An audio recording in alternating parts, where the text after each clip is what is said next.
ਸਾਥੀਓ, ਆਇਆ ਤੇ ਮੈਂ ਕੈਨੇਡਾ ਦੇ ਵਿੱਚ ਘੁੰਮਣ ਸੀਗਾ, ਪਰ ਬਹੁਤ ਸਾਰੀਆਂ ਫੋਨਸ ਕਾਲ, ਬਹੁਤ ਸਾਰੇ ਮੈਸੇजेस, ਬਹੁਤ ਸਾਰੇ ਸੱਜਣਾ ਮਿੱਤਰਾਂ ਦੇ ਫੋਨ, ਬਹੁਤ ਸਾਰੀ ਅਪਰੋਚ ਜਿਹੜੀ ਆਈ ਕਿ ਪੰਜਾਬ ਦੇ ਵਿੱਚ ਇੱਕ ਬਹੁਤ ਗੰਭੀਰ ਮਸਲਾ ਚੱਲ ਰਿਹਾ ਕਿ ਇੱਕ MLA ਵੱਲੋਂ ਇੱਕ NRI ਦੀ ਕੋਠੀ ਦੇ ਉੱਤੇ ਕਬਜ਼ਾ ਕੀਤਾ ਗਿਆ। ਸੋ ਮੇਰੇ ਕੋਲੋਂ ਜਿੱਥੇ ਵੀ ਕਿਤੇ ਕੁਝ ਗਲਤ ਹੁੰਦਾ ਜਾਂ ਜਿੱਥੇ ਕਿਤੇ ਵੀ ਲੋਕਾਂ ਨੂੰ ਲੋੜ ਮਹਿਸੂਸ ਹੁੰਦੀ ਹੈ, ਕਦੀ ਮੈਂ ਮੂੰਹ ਵਿਖਾ ਕੇ ਭੱਜਾ ਨਹੀਂ। ਮੇਰੀ ਜ਼ਿੰਦਗੀ ਦਾ ਇਹ ਮਕਸਦ ਨਹੀਂ ਹੈ ਕਿ ਨਹਾ ਲਿਆ, ਸੌਂ ਲਿਆ, ਖਾ ਲਿਆ, ਕੱਪੜੇ ਪਾ ਲਏ, ਸਾਹ ਲੈ ਲਏ ਤੇ ਇਹਦੇ 'ਚ ਹੀ ਜ਼ਿੰਦਗੀ ਹੈ। ਹਾਂ, ਜ਼ਰੂਰ ਉੱਥੇ ਕੋਸ਼ਿਸ਼ ਕਰਦਾ ਵੀ ਕਿਸੇ ਨਾ ਕਿਸੇ ਦਾ ਫਾਇਦਾ ਜ਼ਰੂਰ ਹੋਵੇ। ਜੇ ਫਾਇਦਾ ਨਹੀਂ ਤੇ ਮੇਰੇ ਗੱਲ ਕਰਨ ਦੇ ਨਾਲ ਕਿਸੇ ਦਾ ਨੁਕਸਾਨ ਵੀ ਨਾ ਹੋਵੇ। ਮੈਂ ਜਿਹੜੀਆਂ ਇਹ ਦੋ ਲੈਣਾ ਕਹਿ ਕੇ ਆਪਣੀ ਗੱਲ ਸ਼ੁਰੂ ਕਰਨ ਲੱਗਾ, ਜਿਹੜਾ ਕੋਠੀ ਵਾਲਾ ਪੰਜਾਬ 'ਚ ਮਸਲਾ ਚੱਲ ਰਿਹਾ, ਮੈਂ ਆਪਣੇ ਬਾਰੇ ਕਿਉਂ ਜ਼ਰੂਰਤ ਸਮਝੀ ਕਿ ਇੱਥੇ ਮੈਂ ਉਹਨਾਂ ਦੇ ਘਰ ਆਇਆ ਜਿਨ੍ਹਾਂ ਦੀ ਇਹ ਕੋਠੀ, ਇਹਨਾਂ ਦੇ ਮਿਸੇਜ ਤੇ ਇਹਨਾਂ ਦੇ ਮਾਤਾ ਜੀ ਜਿਹੜੇ ਬਜ਼ੁਰਗ ਨੇ ਉਹ ਪੰਜਾਬ 'ਚ ਫਿਰ ਰਹੇ ਨੇ। ਇਸ ਕਰਕੇ ਮੈਨੂੰ ਵੀ ਇਹ ਮਹਿਸੂਸ ਹੋਇਆ ਕਿ ਮੈਨੂੰ ਇਹ ਜਾ ਕੇ ਇਹਨਾਂ ਦੀ ਆਵਾਜ਼ ਜਿਹੜੀ ਉਹ ਬੁਲੰਦ ਕਰਨੀ ਚਾਹੀਦੀ ਹੈ ਕਿ ਗੁਲਾਮ ਫਰੀਦਾ ਇੱਥੇ ਸਭ ਮੁਸਾਫਰ ਨਹੀਂ।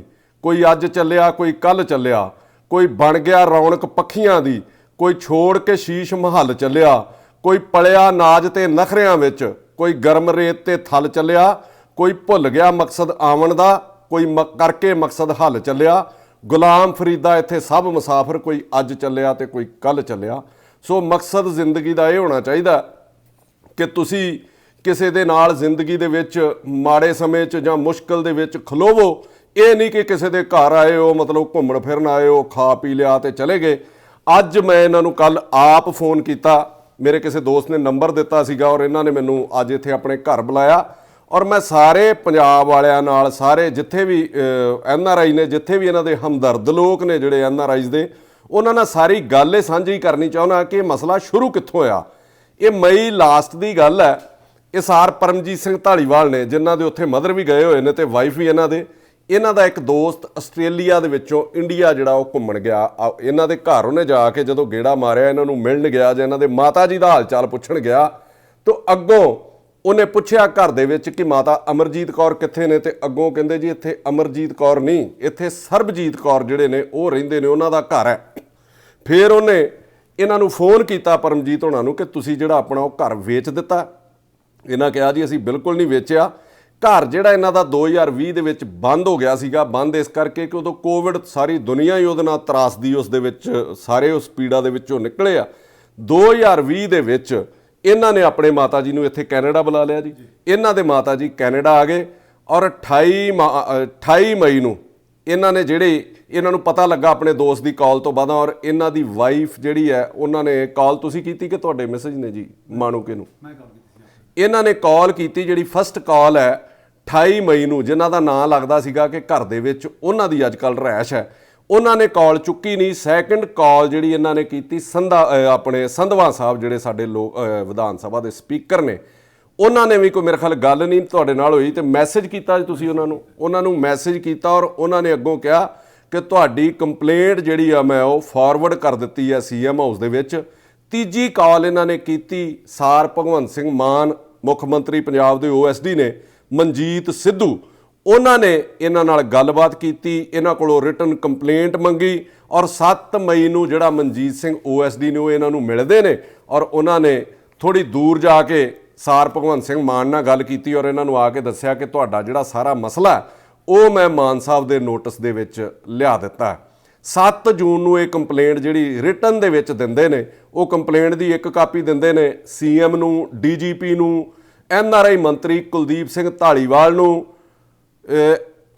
ਰਾਘਵ ਚੱਡਾ ਜਿਹੜੇ ਪੰਜਾਬ ਦੇ ਇੰਚਾਰਜ ਨੇ ਉਹਨਾਂ ਨੂੰ, ਕੇਜਰੀਵਾਲ ਹੋਣਾ ਨੂੰ, ਸੰਦੀਪ ਪਾਠਕ ਜਿਹੜੇ ਪੰਜਾਬ ਦੇ ਵਿੱਚ ਜਿਨ੍ਹਾਂ ਦਾ ਪੂਰਾ ਦਖਲ ਹੈ, ਉਹਨਾਂ ਸਾਰਿਆਂ ਨੂੰ ਇੱਕ ਕਾਪੀ ਇਹਨਾਂ ਜਿਹੜੀ ਫਾਰਵਰਡ ਕੀਤੀ ਹੈ।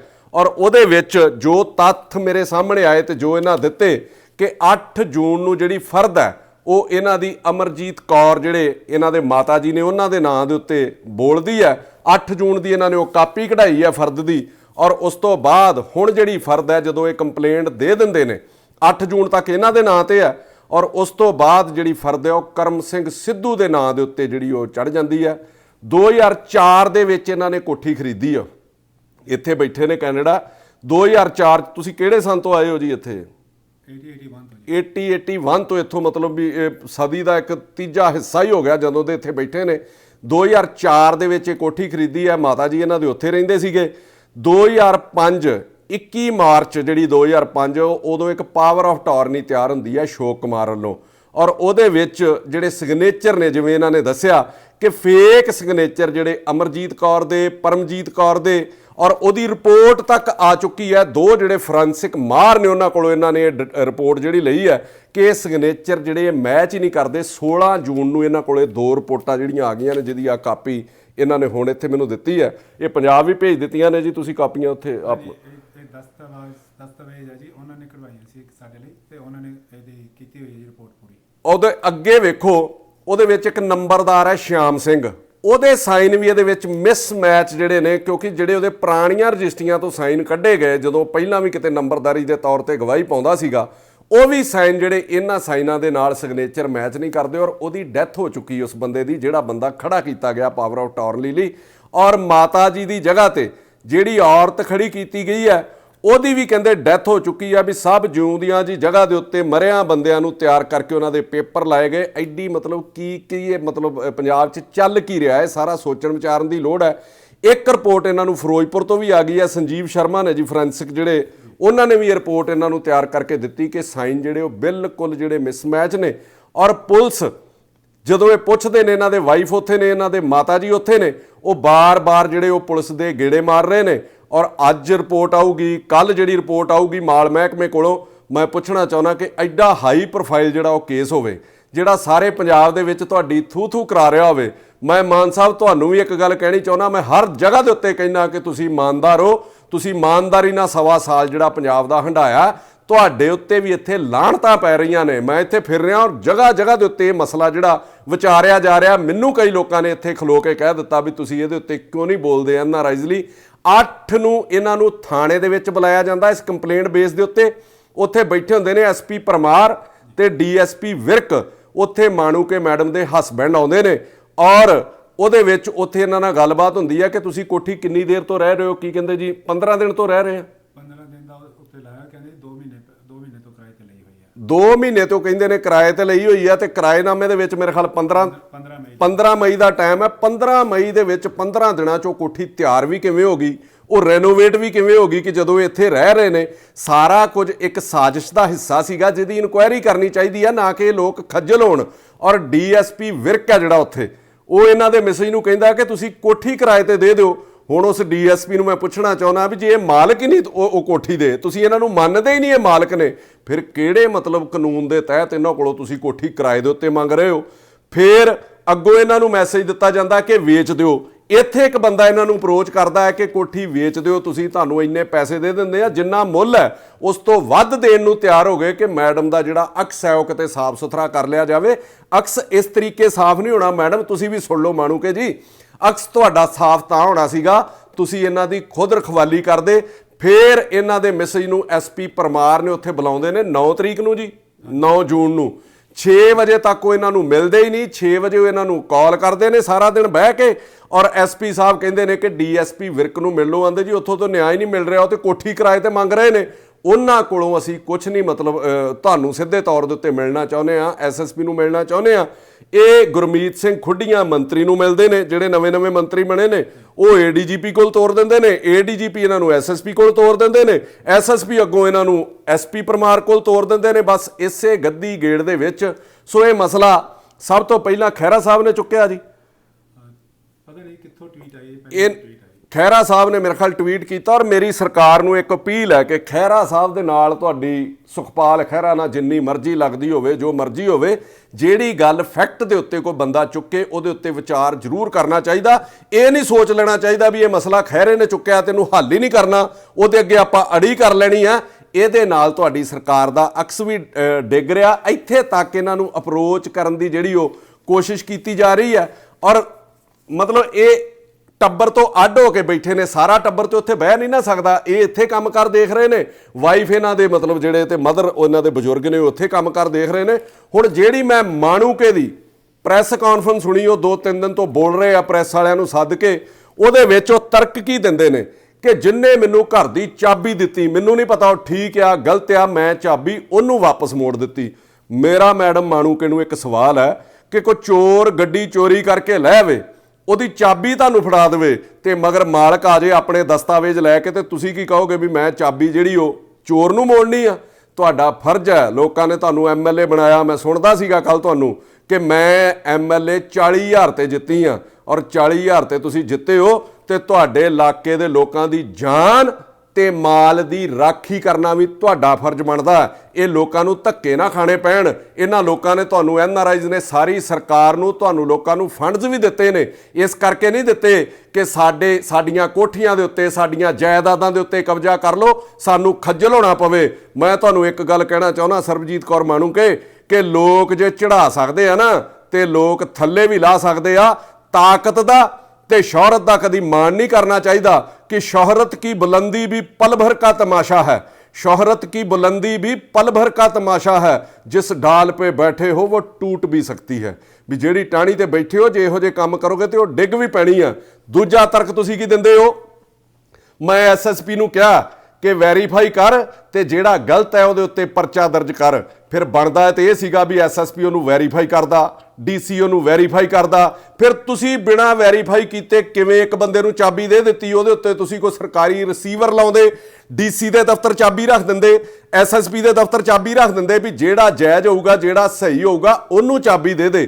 ਤੁਸੀਂ ਕਿਵੇਂ ਅਥਾਰਟੀ ਬਣ ਗਏ? ਤੁਸੀਂ ਕੋਈ ਹਾਈ ਕੋਰਟ ਦੇ ਜੱਜ ਲੱਗੇ ਹੋ ਵੀ ਤੁਸੀਂ ਉਸੇ ਵੇਲੇ ਫੈਸਲਾ ਸੁਣਾ ਦਿੱਤਾ ਵੀ ਇਸ ਬੰਦੇ ਨੇ ਮੈਨੂੰ ਕੋਠੀ ਦਿੱਤੀ ਹੈ ਔਰ ਇਹਨੂੰ ਮੈਂ ਵਾਪਸ ਚਾਬੀ ਕਰ ਰਹੀ ਹਾਂ। ਜੇ ਗਲਤ ਸੀ ਤੇ ਤੁਹਾਡਾ ਫਰਜ਼ ਸੀਗਾ ਉਸ ਬੰਦੇ ਦੇ ਉੱਤੇ ਪਰਚਾ ਦਰਜ ਕਰਾਉਂਦੇ। ਗਲਤ ਕੋਠੀ ਤੁਸੀਂ ਕਹਿ ਰਹੇ ਹੋ ਕਿ ਡਿਸਪਿਊਟਡ ਕੋਠੀ ਮੈਨੂੰ ਦੇ ਦਿੱਤੀ ਗਈ। ਡਿਸਪਿਊਟਡ ਕੋਠੀ ਲਈ ਕਿਉਂ ਜਾਂਦੀ ਹੈ? ਡਿਸਪਿਊਟਡ ਜਾਇਦਾਦ ਲਈ ਕਿਉਂ ਜਾਂਦੀ ਹੈ? ਆਮ ਤੌਰ ਤੇ ਪੁਰਾਣੇ ਲੀਡਰਾਂ ਨੂੰ ਇਹ, ਮੈਂ ਤੇ ਵੇਖਦਾ ਰਿਹਾ, ਮੈਂ ਅਕਾਲੀਆਂ 'ਚ ਵੀ ਰਿਹਾ, ਮੈਂ ਕਾਂਗਰਸ ਨਾਲ ਵੀ ਰਿਹਾ, ਆਮ ਤੌਰ ਤੇ ਸਰਕਾਰ ਬਣਦਿਆਂ ਹੀ ਕੁੱਤੇ ਵਾਂਗੂ ਸੁੰਘਦੇ ਫਿਰਦੇ ਨੇ ਵੀ ਝਗੜੇ ਵਾਲੀ ਜਗ੍ਹਾ ਹੈਗੀ ਆ ਕਿਤੇ, ਝਗੜੇ ਵਾਲੀ ਜਗ੍ਹਾ ਹੈਗੀ ਆ ਕਿਤੇ। ਉਹ ਕੰਮ ਤੁਸੀਂ ਲੋਕਾਂ ਨੇ ਵੀ ਅਪਣਾ ਲਏ। ਜੇ ਇਹ ਗਲਤ ਸੀਗੇ ਤੇ ਤੁਹਾਡੀ ਲੈਣੀ ਨਹੀਂ ਸੀ ਇਹ ਕੋਠੀ ਬਣਦੀ। ਫਿਰ ਤੁਸੀਂ ਤਰੱਕੀ ਦਿੱਤਾ ਕਿ ਖਹਿਰੇ ਨੇ ਵੀ ਜ਼ਮੀਨ ਦੱਬੀ ਆ, ਉਹ ਆਪਣੀ ਜ਼ਮੀਨ ਪਹਿਲਾਂ ਛੱਡੇ। ਮੈਂ ਤੈਨੂੰ ਪੁੱਛਣਾ ਚਾਹੁੰਦਾ, ਜੇ ਖਹਿਰੇ ਨੇ ਜ਼ਮੀਨ ਦੱਬੀ ਆ ਤੇ ਫਿਰ ਕਾਰਵਾਈ ਕਿਹਨੇ ਕਰਨੀ ਹੈ? ਸਰਕਾਰ ਤੁਹਾਡੀ ਹੈ। ਫਿਰ ਤੁਸੀਂ ਉਹਦੇ ਕੋਲ ਗੱਲਾਂ 'ਚ ਕਿਉਂ ਛਡਾਉਂਦੇ ਹੋ? ਫਿਰ ਉਹਦੇ ਉੱਤੇ ਕਾਰਵਾਈ ਕਿਉਂ ਨਹੀਂ ਕਰਦੇ? ਗੱਲਾਂ ਬਾਤਾਂ ਨਾਲ ਨਾ ਸਾਰੋ, ਮਤਲਬ ਜੋ ਤੁਸੀਂ ਕੀਤਾ ਫਿਰ ਉਡੀਕ ਕਾਹਦੀ ਕਰਦੇ ਹੋ? ਜੇ ਖਹਿਰੇ ਨੇ ਕੋਠੀ ਦੱਬੀ ਹੈ, ਸਭ ਤੋਂ ਵੱਧ ਵਿਰੋਧ ਤੁਹਾਡੀ ਸਰਕਾਰ ਦਾ ਇਕੱਲੇ ਬੰਦੇ ਦਾ ਉਹ ਕਰਦਾ, ਤੇ ਫਿਰ ਉਹਦੇ ਉੱਤੇ ਕਾਰਵਾਈ ਕਿਉਂ ਨਹੀਂ ਕਰਦੇ? ਜੇ ਉਹਨੇ ਜਗ੍ਹਾ ਦੱਬੀ ਆ, ਜਿਹਦੀ ਜਗ੍ਹਾ ਦੱਬੀ ਉਹਨੂੰ ਸਟੈਂਡ ਕਰ ਲਓ ਤੇ ਖਹਿਰੇ ਦੇ ਉੱਤੇ ਪਰਚਾ ਦਰਜ ਕਰੋ। ਆਪਾਂ ਜਿਹੜੇ ਬੰਦੇ ਦੇ ਨਾਲ ਇਹਨਾਂ ਦਾ ਝਗੜਾ ਹੈ, ਜਿਹਦੇ ਬਾਰੇ ਦੁਹਾਈ ਦੇ ਰਹੇ ਆ, ਕਰਮ ਸਿੰਘ ਜਿਹੜਾ ਬੰਦਾ ਹੈ, ਉਹਦਾ ਆਪਾਂ ਪੱਖ ਲੈ ਰਹੇ ਹਾਂ। ਉਹਦੀਆਂ ਆਪਣੇ ਨਾਲ ਫੋਟੋਆਂ ਆਉਂਦੀਆਂ ਨੇ, ਫਿਰ ਆਪਾਂ ਕਿਰਾਏਨਾਮਾ ਉਹਦੇ ਕੋਲ ਲਿਖਾ ਲਿਆ। ਆਪਾਂ ਉਹਦਾ ਐਡਾ ਪੱਖ ਕਿਉਂ ਪੂਰ ਰਹੇ ਆ? ਦੂਜੀ ਚੀਜ਼, ਮੈਂ ਛੋਟੇ ਇਸ਼ੂਜ਼ ਦੇ ਵਿੱਚ ਕਦੀ ਨਹੀਂ ਪਿਆ ਕਿ ਉਸ ਜਗ੍ਹਾ ਦੇ ਉੱਤੇ ਸੜਕ ਕਿਵੇਂ ਪੈ ਗਈ। MLA ਵੀ ਕਿਤੇ ਰਹਿੰਦਾ ਹੋਵੇ, ਮੈਂ ਨਾ ਕਾਉਂਸਲਰ ਨਹੀਂ ਮਾਨ, ਉਹ ਕਿਤੇ ਰਹਿੰਦਾ ਹੋਵੇ, ਉਹਦੇ ਘਰ ਦੀ ਸੜਕ ਵੀ ਪੈ ਸਕਦੀ ਆ, ਚਾਹੇ ਉਹ ਕਿਰਾਏ ਤੇ ਰਹਿੰਦਾ ਹੋਵੇ, ਚਾਹੇ ਉਹ ਕਬਜ਼ਾ ਕਰਕੇ ਰਹਿੰਦਾ ਹੋਵੇ, ਕਿਉਂਕਿ ਲੋਕ ਉਹਦੇ ਕੋਲ ਆਉਂਦੇ ਆ। ਲੋਕ ਉਹਨੂੰ ਫਿਰ ਲਾਹਨਤਾਂ ਪਾਉਣਗੇ ਵੀ ਤੇਰੀ ਤੇ ਆਪਣੀ ਸੜਕ ਨਹੀਂ ਬਣੀ, ਤੂੰ ਸਾਡਾ ਕੀ ਵਿਕਾਸ ਕਰਦਾ ਫਿਰੇਗਾ। ਸੋ ਇਹਨਾਂ ਚੀਜ਼ਾਂ ਤੇ ਉੱਤੇ ਮੈਂ ਨਹੀਂ ਜਾਂਦਾ, ਪਰ ਜਿੱਥੇ ਤੁਸੀਂ ਗਲਤ ਹੋ, ਜਿੱਥੇ ਇਹਨਾਂ ਦੀ ਮਦਦ ਹੋਣੀ ਚਾਹੀਦੀ ਹੈ, ਕੱਲਾ ਕਾਗਜ਼ ਲੈ ਕੇ ਫਿਰ ਰਹੇ ਨੇ। ਸਰਕਾਰ ਸਾਰੀ ਤੁਹਾਡੇ ਪੱਖ 'ਚ ਖੜ ਗਈ, ਸਰਕਾਰ ਤੁਹਾਡੀ ਕਰਮ ਸਿੰਘ ਸਿੱਧੂ ਦੇ ਪੱਖ 'ਚ ਖੜ ਗਈ। ਜਿਸ ਬੰਦੇ ਨੇ ਪਾਵਰ ਆਫ ਅਟਾਰਨੀ ਬਣਾਈ, ਮੈਨੂੰ ਪਤਾ ਲੱਗਾ ਕਿ ਪਹਿਲਾਂ ਵੀ ਉੱਤੇ ਬਹੁਤ ਸਾਰੇ ਕੇਸਿਸ ਜਿਹੜੇ ਚੱਲਦੇ ਨੇ 420 ਨਾ ਕੋਈ ਕੋਰਟ ਦੇ ਵਿੱਚ ਚੱਲ ਰਹੇ ਨੇ ਜਾਂ ਪੁਲਿਸ ਥਾਣੇ ਦੇ ਵਿੱਚ ਨੇ, ਉਸ ਬੰਦੇ ਕੋਲੋਂ ਤੁਸੀਂ ਕੋਠੀ ਲਈ ਔਰ ਵਰਤ ਕੀ ਰਹੇ ਹੋ? ਨਾ ਕਿਹਦਾ ਵਰਤ ਰਹੇ ਹੋ ਕਿ ਦਲਿਤ ਸਮਾਜ ਕਰਕੇ ਮੈਨੂੰ ਜਿਹੜਾ ਇਹ ਧੱਕਾ ਮੇਰੇ ਨਾਲ ਹੋ ਰਿਹਾ, ਦਲਿਤਾਂ ਨੂੰ ਬਰਦਾਸ਼ਤ ਨਹੀਂ ਕਰਦੇ ਅਸੀਂ। ਮੈਂ ਤਾਂ ਕਦੀ ਕੋਈ ਫਰਕ ਨਹੀਂ ਸਮਝਦਾ ਵੀ ਦਲਿਤ ਕੌਣ ਹੈ, ਜੱਟ ਕੌਣ ਹੈ, ਰੋੜਾ ਕੌਣ ਹੈ। ਇਹਦੇ ਵਿੱਚ ਦਲਿਤ ਸਮਾਜ ਕਿੱਥੋਂ ਆ ਗਿਆ? ਮੈਂ ਤੁਹਾਨੂੰ ਇੱਕ ਸਵਾਲ ਕਰਦਾ ਮਾਣੂਕੇ ਜੀ, ਕਿ ਦਲਿਤ ਸਮਾਜ ਲਈ ਪਿਛਲੇ 5 ਸਾਲ ਵੀ ਤੁਸੀਂ ਮੰਤਰੀ MLA ਰਹੇ ਹੋ, 1.25 ਸਾਲ ਤੋਂ ਤੁਹਾਡੀ ਸਰਕਾਰ ਹੈ। ਕਿੰਨੀ ਕੁ ਦਲਿਤਾਂ ਲਈ ਤੁਸੀਂ ਆਵਾਜ਼ ਬੁਲੰਦ ਕੀਤੀ ਹੈ, ਸਿਵਾਏ ਆਪਣੀ ਕੁਰਸੀ ਹਾਸਲ ਕਰਨ ਤੋਂ, ਸਿਵਾਏ ਦਲਿਤਾਂ ਦੇ ਨਾਂ ਦੇ ਉੱਤੇ ਮੰਤਰੀ ਬਣਨ ਤੋਂ? ਦਲਿਤਾਂ ਦਾ ਸਿਰਫ ਨਾਂ ਵਰਤਿਆ ਜਾਂਦਾ ਆਪਣੇ ਪਾਪ ਲੁਕਾਉਣ ਲਈ। ਜਿੱਥੇ ਤੁਸੀਂ ਕਿਤੇ ਫਸ ਜਾਂਦੇ ਹੋ, ਫਿਰ ਆਪਣੇ ਜਾਤ ਦਾ, ਧਰਮ ਦਾ, ਸਾਰਿਆਂ ਕੋਲੇ, ਮਤਲਬ ਜੇ ਕਿਤੇ ਕੋਈ ਸਿੱਖ ਹੈ, ਜੇ ਕੋਈ ਹਿੰਦੂ ਹੈ, ਫਿਰ ਆਪੋ ਆਪਣੀ ਜਿਹੜੀ ਧਰਮ ਦੀ ਉਹ ਆੜ ਲੈਣੀ ਸ਼ੁਰੂ ਕਰ ਦਿੰਦਾ। ਅੱਗੋਂ ਪਿੱਛੋਂ ਆਪਾਂ ਆਪਣੇ ਧਰਮ ਲਈ, ਆਪਣੀ ਜਾਤ ਪਾਤ ਲਈ ਕੁਝ ਨਹੀਂ ਕਰਦੇ, ਸਿਰਫ ਆਪਣੇ ਪਾਪ ਲੁਕਾਉਣ ਲਈ। ਤੇ ਪਾਪ ਲੁਕਾਉਣ ਤੋਂ ਬਾਅਦ ਜਦੋਂ ਮਸਲਾ ਹੱਲ ਹੋ ਜਾਂਦਾ, ਫਿਰ ਅਗਲਾ ਪਾਪ ਕਰਨ ਲਈ ਤੁਰ ਪੈਂਦੇ ਆ। ਤੁਹਾਡੇ ਤੇ ਕਿਸੇ ਨੇ ਬੜਾ ਵਧੀਆ ਲਿਖਿਆ ਕਿ ਕਿਤਨੀ ਅਜੀਬ ਹੈ ਗੁਨਾਹੋਂ ਕੀ ਜੁਸਤਜੂ ਇਕਬਾਲ, कितनी अजीब है गुनाहों की जुस्तजू इकबाल, नमाज भी जल्दी में पढ़ते हैं फिर से गुनाह करने के लिए। अज तुसी इहदी आड़ लै रहे हो, फिर बाजोगे, फिर तुसी सौं खाओ भी दलितां लई कुछ करोगे, अपने समाज लई कुछ करोगे। तुसी कब्जा कीता जां नहीं कीता, एक सियाणे पॉलिटिशियन के तौर पर तुहाडा फर्ज पता की बनता सीगा कि आप पहल कदमी करके ਜਿਹਦਾ ਤੁਹਾਡੇ ਉੱਤੇ ਦੋਸ਼ ਲੱਗ ਗਿਆ, ਇਹ ਮਸਲਾ ਤੁਹਾਨੂੰ ਖੁਦ ਅੱਗੇ ਆ ਕੇ ਹੱਲ ਕਰਾਉਣਾ ਚਾਹੀਦਾ ਸੀਗਾ ਔਰ ਲੋਕਾਂ ਦੇ ਵਿੱਚ ਵੀ ਤੁਹਾਡੇ ਨੰਬਰ ਬਣਦੇ ਔਰ ਸ਼ਾਇਦ ਤੁਹਾਡੀ ਸਰਕਾਰ ਦੇ ਵਿੱਚ ਵੀ ਤੁਹਾਡੇ ਨੰਬਰ ਬਣਦੇ। ਜਿਹੜਾ ਤੁਸੀਂ ਗੱਡੀਆਂ ਜਾਂਦੇ ਜਾਂਦੇ ਰਹਿ ਗਏ, ਜਿਹੜੀ ਗੱਡੀ ਚੜ੍ਹ ਨਹੀਂ ਸਕੇ ਮੰਤਰੀ ਵਾਲੀ, ਸ਼ਾਇਦ ਉਹ ਤੁਹਾਨੂੰ ਮੰਤਰੀ ਦੀ ਕੁਰਸੀ ਜਿਹੜੀ ਉਹ ਵਾਪਸ ਮਿਲ ਜਾਂਦੀ। ਇਮੋਸ਼ਨਲ ਸਟੇਟਮੈਂਟ ਤੁਸੀਂ ਦੇ ਰਹੇ ਹੋ ਕਿ ਮੇਰੇ ਬੱਚਿਆਂ ਨੂੰ ਅਟੈਕ ਕੀਤਾ ਜਾ ਰਿਹਾ। ਮੈਂ ਪੁੱਛਣਾ ਚਾਹੁੰਦਾ, ਮੈਂ ਵੀ ਸਾਰਾ ਦਿਨ ਆ ਦੇਖਦਾ ਫੇਸਬੁੱਕ, ਸੋਸ਼ਲ ਮੀਡੀਆ, ਲੋਕ ਮੈਨੂੰ ਦੱਸਦੇ ਨੇ ਕਿੱਥੇ ਤੁਹਾਡੇ ਕਿਸੇ ਬੱਚੇ ਦਾ ਕਿਸੇ ਨੇ ਨਾਂ ਲਿਆ। ਹਾਂ, ਜੇ ਤੁਸੀਂ ਇਸ ਪ੍ਰੋਫੈਸ਼ਨ 'ਚ ਹੋ, ਤੁਸੀਂ ਕੋਈ ਸੋਸ਼ਲ ਵਰਕਰ ਹੋ, ਤੁਸੀਂ ਕੋਈ ਪੋਲੀਟੀਸ਼ੀਅਨ ਹੋ, ਤੁਸੀਂ ਕੋਈ ਅਫਸਰ ਹੋ, ਤੁਸੀਂ ਕਿਤੇ ਵੀ ਸਮਾਜ ਸੇਵਾ ਦੇ ਨਾਲ ਜੁੜੇ ਹੋ, ਸੋਸ਼ਲ ਵਰਕ ਦੇ ਨਾਲ ਜੁੜੇ ਹੋ, ਤੇ ਇਹਨਾਂ ਚੀਜ਼ਾਂ ਲਈ ਤੁਹਾਨੂੰ ਤਿਆਰ ਰਹਿਣਾ ਚਾਹੀਦਾ ਕਿ ਮੇਰੇ ਉੱਤੇ ਕੋਈ ਬਲੇਮ ਵੀ ਲੱਗ ਸਕਦਾ। ਆਪਣੇ ਬੱਚਿਆਂ ਨੂੰ ਵੀ ਮਾਨਸਿਕ ਤੌਰ ਦੇ ਉੱਤੇ ਤਿਆਰ ਰੱਖਣਾ ਚਾਹੀਦਾ ਕਿ ਕਿਤੇ ਜੇ ਸਹੀ ਆ ਤੇ ਕਿਤੇ ਕੋਈ ਗਲਤ ਦੋਸ਼ ਵੀ ਲੱਗ ਸਕਦੇ ਆ। ਸਾਡੇ ਬੱਚਿਆਂ ਬਾਰੇ ਵੀ ਲੋਕ ਬੜਾ ਕੁਝ ਮਾੜਾ ਚੰਗਾ ਬੋਲ ਦਿੰਦੇ ਆ, ਬੜਾ ਕੁਝ ਲਿਖ ਦਿੰਦੇ ਆ, ਤੇ ਕੀ ਸਮਾਜ ਲਈ ਬੋਲਣੋਂ ਹਟ ਜੀਏ, ਕੀ ਸਮਾਜ ਦੀ ਬਾਂਹ ਫੜਨੋਂ ਹਟ ਜੀਏ। ਸੋ ਇਹ ਗੱਲਾਂ ਮੈਂ ਤੁਹਾਨੂੰ ਤੁਹਾਡੀਆਂ ਗੱਲਾਂ ਦੇ ਜਵਾਬ ਦਿੱਤੇ ਆ। ਤੇਰਾ ਫਰਜ਼ ਬਣਦਾ ਐਮਐਲਏ ਦਾ ਕਿ ਇਹਨਾਂ ਲੋਕਾਂ ਦੇ ਜਾਨ ਮਾਲ ਦੀ ਰਾਖੀ ਕਰ। ਹੁਣ ਮੈਂ ਗੱਲ ਕਰਨ ਲੱਗਾ, ਜਿਹੜਾ ਮੇਰਾ ਸਿੱਧਾ ਮੈਸੇਜ ਹੈ ਉਹ ਹੈ ਸਾਰ ਭਗਵੰਤ ਸਿੰਘ ਮਾਨ ਨੂੰ ਕਿ ਮੈਂ ਤੇਰੀ ਇਮਾਨਦਾਰੀ ਪੱਖੋਂ ਤੇਰੀ ਬਹੁਤ ਇੱਜ਼ਤ ਕਰਦਾ। ਪੰਜਾਬ ਨੂੰ ਬਹੁਤ ਦੇਰ ਬਾਅਦ, ਪਤਾ ਨਹੀਂ ਤੁਸੀਂ ਦਿੱਲੀ ਤੋਂ ਚੱਲਦੇ ਹੋ, ਤੁਹਾਡੇ ਕਿਤੇ ਪੈਰਾਂ 'ਚ ਬੇੜੀਆਂ ਵੀ ਹੋਣਗੀਆਂ, ਜੋ ਵੀ ਹੈ, ਪਰ ਬੜੀ ਦੇਰ ਬਾਅਦ ਪੰਜਾਬ ਨੂੰ ਆ 1.25 ਸਾਲ ਕੋ ਇਮਾਨਦਾਰ ਮੁੱਖ ਮੰਤਰੀ ਦਾ ਤੁਹਾਡੇ ਐਮਐਲਏ ਥੱਲੇ ਕਰਦੇ ਹੋਣਗੇ ਇਹੋ ਜਿਹੀਆਂ ਚੋਰੀਆਂ ਠੱਗੀਆਂ। ਮੈਂ ਕੋਈ ਸਾਦੀ ਨਹੀਂ ਭਰਦਾ, ਪਰ ਹਾਂ ਅਜੇ ਤੱਕ ਤੁਹਾਡੇ ਉੱਤੇ ਕੋਈ ਮੈਨੂੰ ਐਡਾ ਵੱਡਾ ਦੋਸ਼ ਜਾਂ ਕੋਈ ਐਡਾ ਵੱਡਾ ਕੀ ਕੋਈ ਦੋਸ਼ ਲੱਭਾ ਨਹੀਂ ਕਰਪਸ਼ਨ ਦਾ। ਮੈਂ ਤੁਹਾਨੂੰ ਇਹ ਕਹਿਣਾ ਚਾਹੁੰਦਾ ਕਿ ਆਪਾਂ ਪਹਿਲਾਂ ਸਟੇਟਮੈਂਟ ਦਿੱਤੀਆਂ ਨੇ ਮਾਨ ਸਾਹਿਬ ਕਿ ਗੋਰੇ ਪੰਜਾਬ 'ਚ ਆ ਕੇ ਨੌਕਰੀ ਕਰਨਗੇ, ਅੰਗਰੇਜ਼ ਲੋਕ ਪੰਜਾਬ 'ਚ ਆ ਕੇ ਕੰਮ ਕਰਨਗੇ, ਮੈਂ ਪੰਜਾਬ ਨੂੰ ਇਹੋ ਜਿਹਾ ਬਣਾ ਦਊਂਗਾ। ਇੱਥੇ ਤੇ ਪੰਜਾਬੀ ਆਉਣ ਨੂੰ ਤਿਆਰ ਨਹੀਂ, ਜਿਹੜੇ ਪੰਜਾਬੀ ਇੱਥੇ ਰਹਿੰਦੇ ਨੇ ਉਹ ਵੀ ਭੱਜਣ ਨੂੰ ਤਿਆਰ ਨੇ ਲਾ ਐਂਡ ਆਰਡਰ ਕਰਕੇ। ਮਤਲਬ ਇੱਥੇ ਕੰਮ ਕਰ ਕਿਹੜੀ ਇੰਡਸਟਰੀ ਆਪਣੇ ਲੱਗ ਰਹੀ ਹੈ? ਕੁਝ ਵੀ ਨਹੀਂ ਲੱਗ ਰਿਹਾ। ਗੋਰੇ ਕਿਵੇਂ ਲੈ ਕੇ ਆ ਰਹੇ ਹੋ ਜਦੋਂ ਕਿ ਪੰਜਾਬੀਆਂ ਦੀਆਂ ਜਾਇਦਾਦਾਂ ਜਿਹੜੇ ਬਾਹਰ ਬੈਠੇ ਨੇ, ਸਰਕਾਰ ਨੂੰ ਉਹਨਾਂ ਜਾਇਦਾਦਾਂ ਦੀ ਚੌਕੀਦਾਰੀ ਕਰਨੀ ਚਾਹੀਦੀ ਹੈ ਕਿ ਬੰਦੇ ਆਪਣੀ ਰੋਜੀ ਰੋਟੀ ਕਮਾਉਣ ਲਈ ਗਏ, ਇੱਥੇ ਵੀ ਉਹਨਾਂ ਆਪਣੇ ਪੈਰ ਨਹੀਂ ਛੱਡੇ ਔਰ ਇਹਨਾਂ ਲੋਕਾਂ ਦੀ ਜਾਇਦਾਦ ਦੀ ਰਾਖੀ ਦਾ ਸਾਡਾ ਫਰਜ਼ ਹੈ। ਇਹੋ ਲੋਕ ਸੁਰੱਖਿਅਤ ਨਹੀਂ ਹੈਗੇ, ਇਹਨਾਂ ਦੀਆਂ ਜਾਇਦਾਦਾਂ ਸੁਰੱਖਿਅਤ ਨਹੀਂ ਹੈਗੀਆਂ, ਤੇ ਗੋਰੇ ਤੇ ਕਿਤੇ ਇੱਧਰ ਮੂੰਹ ਹੀ ਨਹੀਂ ਕਰ ਸਕਦੇ। ਜੋ ਮੈਂ ਗੋਰਿਆਂ ਦਾ ਹਾਲ ਵੇਖਦਾ, ਜਿੱਡੇ ਉਹ ਡਿਸਪਲਿਨ 'ਚ ਰਹਿੰਦੇ ਨੇ ਤੇ ਜਿੱਡੀ ਉਹ ਇਮਾਨਦਾਰੀ ਨਾਲ ਕੰਮ ਕਰਦੇ ਨੇ।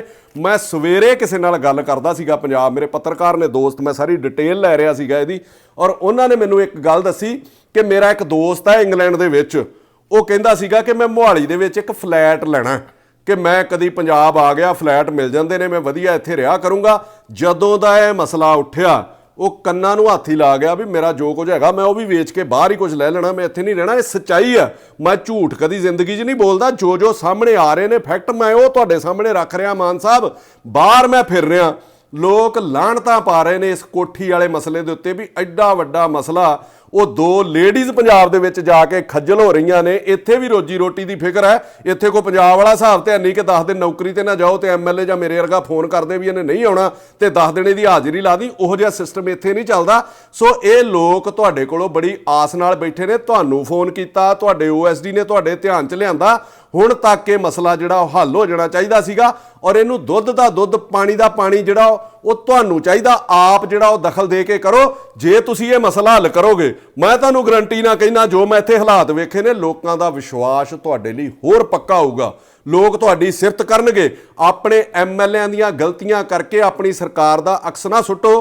ਖਹਿਰਾ ਸਾਹਿਬ ਵੀ ਕਹਿੰਦੇ ਸੀਬੀਆਈ ਜਾਂਚ, ਮਤਲਬ ਆਮ ਲੋਕ ਕਹਿੰਦੇ ਇੱਥੇ ਸੀਬੀਆਈ ਜਾਂਚ, ਮੈਂ ਨਹੀਂ ਮੰਨਦਾ। ਮੈਂ ਕਹਿੰਦਾ ਇਹਦੀ ਜਾਂਚ ਤੁਸੀਂ ਆਪਦੇ ਡੀਜੀ ਵਿਜੀਲੈਂਸ ਹੈ ਉਹਨਾਂ ਕੋਲੋਂ, ਮੈਂ ਉਸ ਬੰਦੇ ਨੂੰ ਵੀ ਇਮਾਨਦਾਰੀ ਦਾ ਬਹੁਤ ਵੱਡਾ ਖਿਤਾਬ ਦਿੰਦਾ, ਵਰਿੰਦਰ ਸ਼ਰਮਾ ਉਹਨਾਂ ਨੂੰ, ਨਿਊਟਰਲ ਜਾਂਚ ਉਹਨਾਂ ਨੂੰ ਕਰਨ ਲਈ ਕਹਿ ਦਿਓ। ਉਹ 2 ਦਿਨਾਂ ਦੇ ਵਿੱਚ ਤੁਹਾਨੂੰ ਦੁੱਧ ਦਾ ਦੁੱਧ ਤੇ ਪਾਣੀ ਦਾ ਪਾਣੀ ਕਰ ਦੇਣਗੇ। ਹਰ ਬੰਦੇ ਦੇ ਨਹਾੜੇ ਕੱਢ ਲਏ। ਆ ਧਾਰੀਵਾਲ ਐਨਆਰਆਈ ਮਿਨਿਸਟਰ ਹੈ, ਪਹਿਲਾ ਮਹਿਕਮਾ ਤੇ ਉਹਦੇ ਕੋਲੋਂ ਖੋਹ ਲਿਆ ਵੀ ਸਮਝ ਆ ਗਈ ਵੀ ਇਹ ਗੱਲਾਂ ਵਾਲਾ ਹੀ ਹੈ। ਆਪਾਂ ਉੱਥੋਂ ਕਬਜ਼ਾ ਛਡਾ ਲਿਆ, ਉੱਥੋਂ ਕਬਜ਼ਾ ਛਡਾ ਲਿਆ, ਨਾ ਤੇ ਬਾਦਲਾਂ ਦੇ ਕਬਜ਼ੇ ਛੁੱਟੇ, ਨਾ ਵੱਡੇ ਲੀਡਰਾਂ ਦੇ ਕਬਜ਼ੇ ਛੁੱਟੇ, ਤੇ ਧਾਰੀਵਾਲ ਨੂੰ ਉਸ ਕੰਮੋਂ ਤੋਂ ਤੁਸੀਂ ਵਿਹਲਾ ਕੀਤਾ। ਬਹੁਤ ਵਧੀਆ, ਵੀ ਸਿਵਾਏ ਗੱਲਾਂ ਤੋਂ ਬਗੈਰ ਕੁਝ ਹੈ ਨਹੀਂ ਸੀਗਾ।